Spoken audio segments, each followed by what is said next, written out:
বৃষ্টি থামতেই কলকাতা সহ দক্ষিণবঙ্গে গরমের প্রভাব বাড়তে চলেছে। মঙ্গলবার শহরের সর্বনিম্ন তাপমাত্রা রেকর্ড করা হয়েছে 23.7 ডিগ্রি সেলসিয়াস। আলিপুর আবহাওয়া দপ্তরের পূর্বাভাস অনুযায়ী সপ্তাহান্তে শহরের সর্বোচ্চ তাপমাত্রা পৌঁছতে পারে 36 ডিগ্রি সেলসিয়াসে, আর পশ্চিমী জেলাগুলিতে তা ছুঁতে পারে 38 ডিগ্রি। আগামী 4-5 দিন তাপমাত্রা আরো 5 থেকে 6 ডিগ্রি পর্যন্ত বাড়তে পারে বলে অনুমান। বর্তমানে দিনের ও রাতের তাপমাত্রা স্বাভাবিকের নিচে থাকলেও ধীরে ধীরে তা বাড়বে। আপাতত দক্ষিণবঙ্গে বৃষ্টির কোনো সম্ভাবনা নেই, ফলে সব জেলাতেই বজায় থাকবে শুষ্ক আবহাওয়া।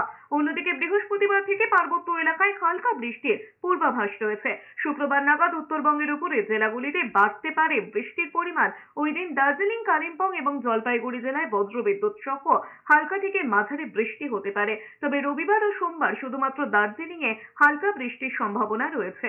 আগামী এক সপ্তাহ দক্ষিণবঙ্গ, উত্তরবঙ্গ বেশিরভাগ জায়গাতেই প্রধানত শুষ্ক পরিষ্কার ওয়েদারই থাকবে।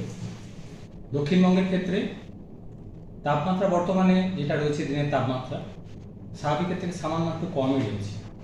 এই সময় স্বাভাবিক সর্বোচ্চ তাপমাত্রা বেশিরভাগ জায়গাতেই দক্ষিণবঙ্গে প্রায় 35 ডিগ্রির কাছাকাছি থাকার কথা। আগামী 3-4 দিনে দক্ষিণবঙ্গের বেশিরভাগ জায়গাতেই প্রায় 4 থেকে 5 ডিগ্রির মতো দিনের তাপমাত্রা বাড়ার সম্ভাবনা রয়েছে।